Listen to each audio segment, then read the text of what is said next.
Ladies and gentlemen, your favorite beauty man, the one, the only Bobbbaaaay. Brand new series coming to you right now. We're in downtown LA. This is a big announcement for the kid. I've always had an interest in wanting to do a series like this. And so what it's called is What They Don't See. What They Don't See. What this is gonna be is an MTV Cribs style type inside look at creative spaces. And I'm gonna be reaching out to people that I know within my network and going to their actual spaces, showing you guys and gals where they work, how they operate, and get an inside look, because a lot of times we see people with these big accomplishments and they're, at the top of their game, but you always hear is, oh, you didn't see me working in my studio for 10,000 hours. You didn't see me putting in the work, doing my damn time. So I'm excited to now take a series, go to these actual creatives, check out their space. And so for today, for the first one, we're gonna be checking out my homie, Nathan Achorn. He's a fashion designer, manufacturer. The guy absolutely crushes it. He's from Chicopee, Massachusetts, 413, stand up. And he's been on the podcast before. He was episode 2, he was episode 60. And so he started a studio space back in Western Massachusetts. He went to school out there, moved out to LA, now runs a operation here. And so we're gonna take a look inside of Nathan's studio, Chicopee Clothing Company here in downtown LA. Let's check it out. Woo! Now we gotta call Nathan Achorn up.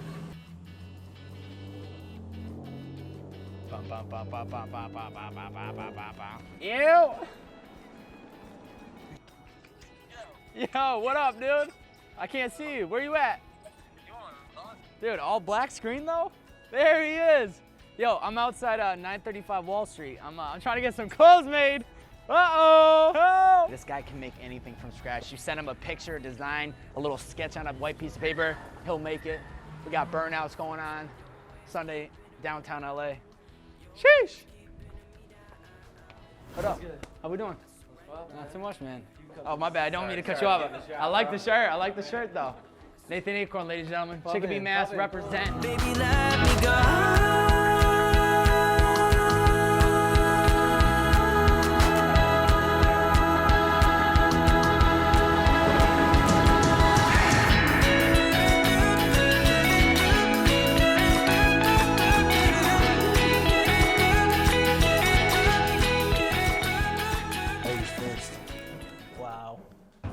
All right. Disrespect. Here it is. Chicopee Clothing Company at its finest. Welcome. Sheesh.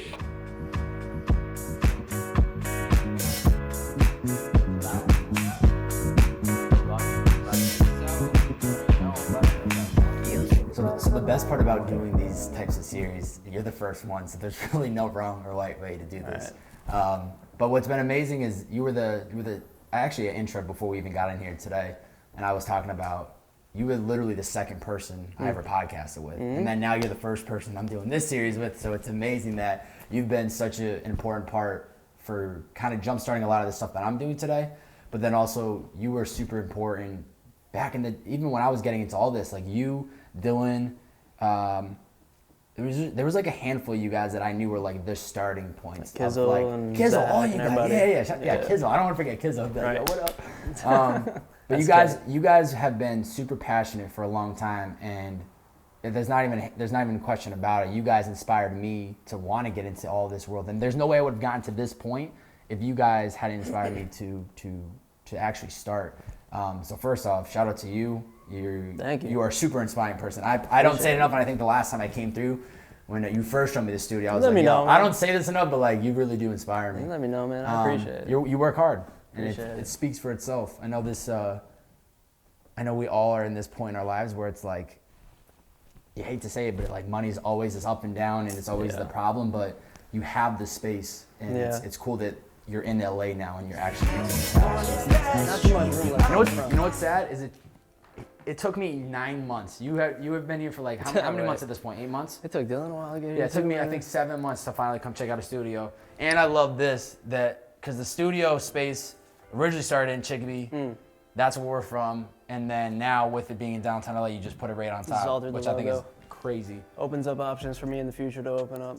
You gotta keep layering. Like if you go back to New York City, we don't see it, man. You have to layer Chicopee, then DT, LA. We gonna see. This is where I shoot.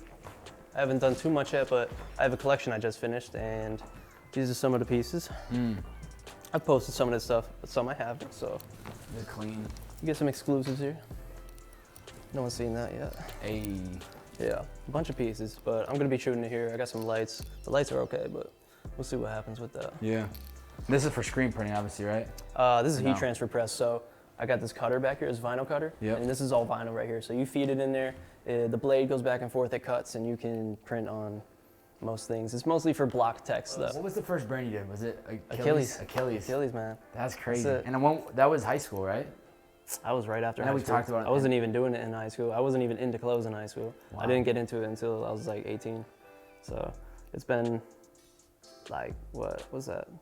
6 years. 6 years? I started it in 2013, so 5 years.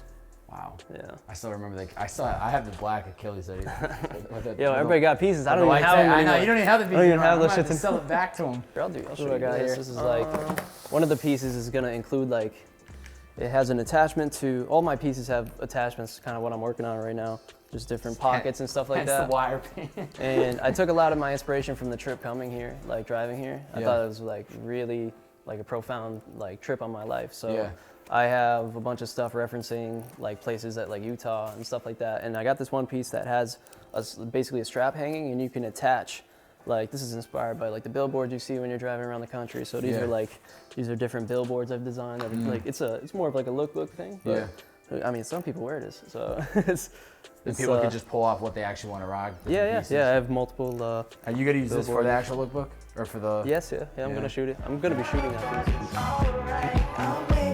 piece. When you were graduating FIT, so you ended up going down to New York after you did Hoyle Community College for a little bit, went down to FIT, got a lot of experience there. You're in New York, you're networking with people. When you're graduating, you're coming back to Chicopee, Mass. You're finally opening Chicopee Clothing Company, its own studio. What was like the vibe and energy that you were trying to create within that space? I was excited to finally be done with school. Yeah. You know, it's just like, all right, I'm out. Yeah. Now I'm gonna do this. And I don't know, I know from the past couple years before that, I had found my niche. I found what I wanted to do because I tried making music, I just tried a bunch of stuff, tried vlogging and stuff. So I just knew that clothing was the thing I wanted to do at the moment before I move on to other stuff. So I was ready to just, put my foot down and start working and really do a lot of work and do the best work I can and just travel down that lane and see how far it brings me. And Chicopee Clothing Company was just the name I came up with to do my manufacturing. Yeah. And that's really all it was. I mean, I knew that I needed some time before even moving out here, even though this was the plan. Yeah. I wanted to get just a space temporarily in Massachusetts to do my work. So I got that month to month, and then when I was done, I'm out. So here's something I'm working on that's cut, and this is just this is gonna be a chest rig. It's like a thing that sits here with pockets, and it has straps on your sides and over, and you wear it on your chest. But this is it unassembled. This is what I do. I cut it and I put it on top of the pattern. I lay out all the materials with it, and then I sew it later, and then eventually it turns into one of these. And this is a piece I just made yesterday, just finished. It's a jacket that's gonna be for an artist. Start to finish, how long does it take to actually assemble this once you have all those pieces? Once it's cut, the assembly, the sewing. This one, 4 hours. Damn. Yeah, I could do it faster. How many machines are you using? So for this, I just use 2 machines on this. I have a lot of it is just straight stitch, which is just a home machine. I have industrials, but then you serge a lot of it to clean finish. It's a serger, or overlock, some people call it. So I still have a home one of those that I use. It works great.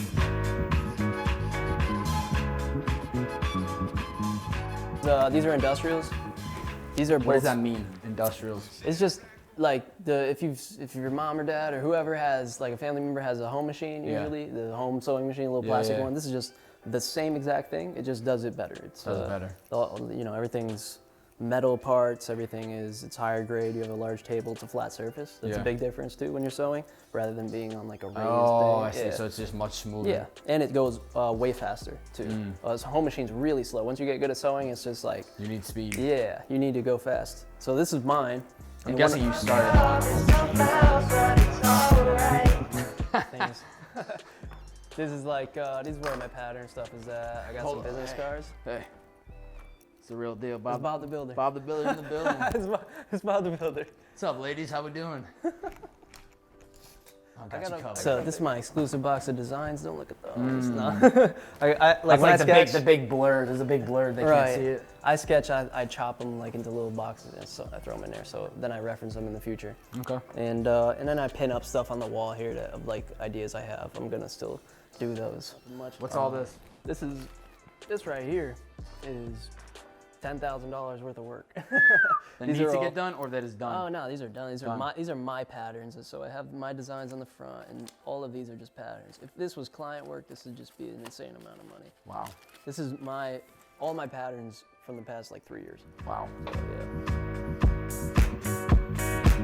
If you figure if the money gets eliminated, say the orders start picking up, whatever, you're gonna be in a good spot. Oh yeah. Yeah. I got plans. Like you're happy with like the location for now. Yeah, man. Because I know the game plan, the big pictures we've talked about on the previous podcast that we've done. It's a manufacturing facility. It's like you want to have your own full operation. Like this is just the warm up to what you're trying to work towards. Yeah, I've altered that vision a little bit. I'm not trying to immediately start a manufacturing facility because that's like that route is financially more difficult. Also requires a lot more coordination, but to the core point is like I like manufacturing, but I'm not non-stop thinking about doing that. I do it, I enjoy doing it, but it's not like design. Like I design naturally. That's something I like doing. Like before I go to bed. Coming out of your head, boom, you put the ideas are always flowing, so I'm always sketching ideas and I always come up with that stuff. So I do that naturally. So I know that has to be the path I take. But eventually, I also like manufacturing, and I wouldn't mind doing the facility for sure, but it would have to be after design works pretty well for me. So I've been putting a lot of my attention recently to the design, and I have a collection that's going to be coming out soon, and I'm working on all that. You stoked for that? Super excited. Super excited. This is my first time doing line sheets and really trying to contact retailers. I mean, I don't know how well it's going to work. I'm new to this, so. They're going to see this YouTube video and everybody's going to be calling you up. Right, I hope so. I got everybody, bro. Everybody's watching this content. They're like, yo, Nate, we need that right now. Right. Yeah, I hope.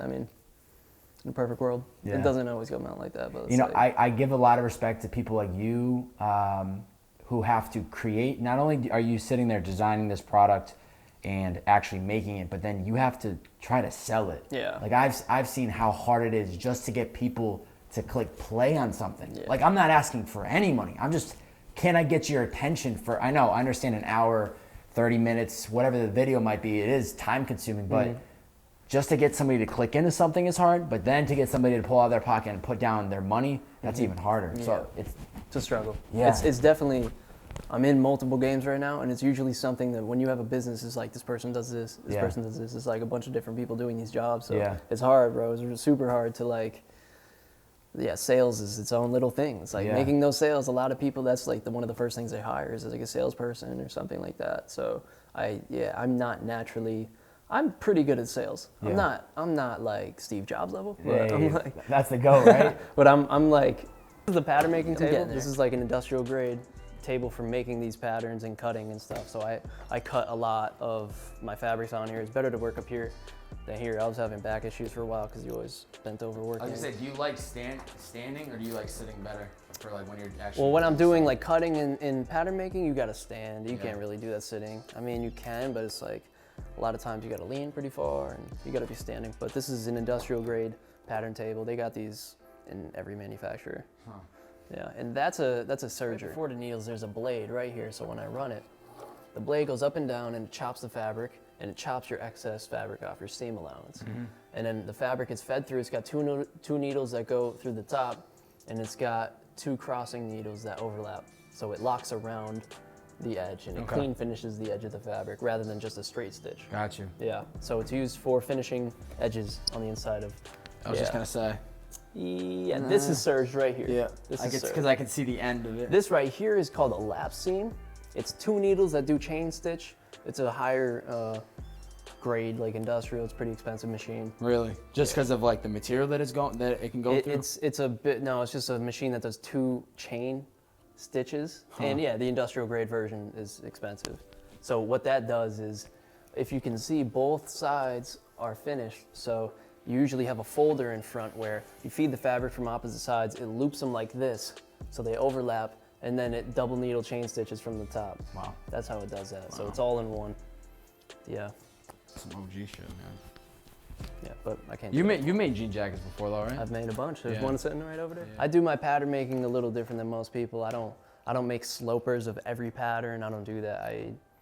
I just have like, I don't even use these, to be honest. When I pattern make, I go. And then this box is the class pattern. So it's like a 3-month class. So I do the same patterns over and over. I just finished it for the second time. So I basically have 2 of all the patterns that I cover. I like teaching. Yeah. So it's something that I do. Like when I was going to FIT, I would always have the other classmates and people asking me for advice on how things were done because they seen that I was in there every single day working. Yeah. And I always had, like, I always grew with what I was doing. So when I first went there, I was okay. Then I got really, really better, and like people, you know, they want to ask for advice and stuff. So like by my last semester there, I'm like helping everybody all the time. Yeah. And I'm like, you know, I could teach. I could this teach stuff. you this. Yeah. So now I do a class. I charge for it. There's a cap.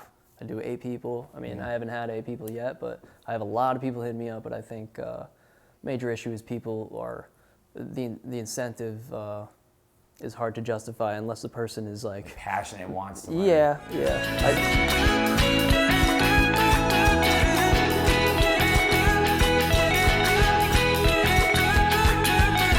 You keep me stuck in your riptide. I try to escape. Yeah, man, this This is where is you come and think about life. this is my New York escape. This is a very New York-esque fire. If you take this ladder, it goes to the roof. But I always get yelled at by the groundskeeper for going up there. Up So there? I'm not supposed to be up there. Yeah. Have you been up on the roof? Yeah, I've been up there a lot. Yeah. Yeah. But yeah, man, this is downtown LA. This is the fashion district, and I'm right in the Deep middle. down of it. me up from my man from Chicopee, Mass, both living out here in LA now, making things happen. It's been a pleasure. I'm not sure what's going to happen with this series. I don't know what the next type of people, but I think this is going to be the start of something really big. And I think it's what I was saying in the intro, which you didn't get to hear, is like we all see the end result, right? We see these designers, we see these artists, we see all these big people where they're at. And of course, the podcast is for me capturing the story. But now it's about, you always hear, well, you didn't see me put in those 10,000 hours. You didn't see Right. me in my space. Yeah, right. So now it's like, let's actually go to the spaces and show exactly where people are operating out of and not make this like a behind the scenes type of thing. I want to get into the trenches and I want to show people this is where you're operating out of. Like, Yeah, this isn't just you, like things just happening. Yeah. You're coming here every single day and making Working. it happen. And so I hope this is going to be a series that shows a lot of people some insight. And even if they aren't interested in fashion, maybe they'll learn something that will help them get to the next thing. That's what's up, man. Appreciate it, man. Dope. Thank you very That's much. it. We'll catch you guys next time. See ya! Gang! Waiting for you to fuck up. It's tough out, but it's alright. This is nice. This is a little bit different than just fun.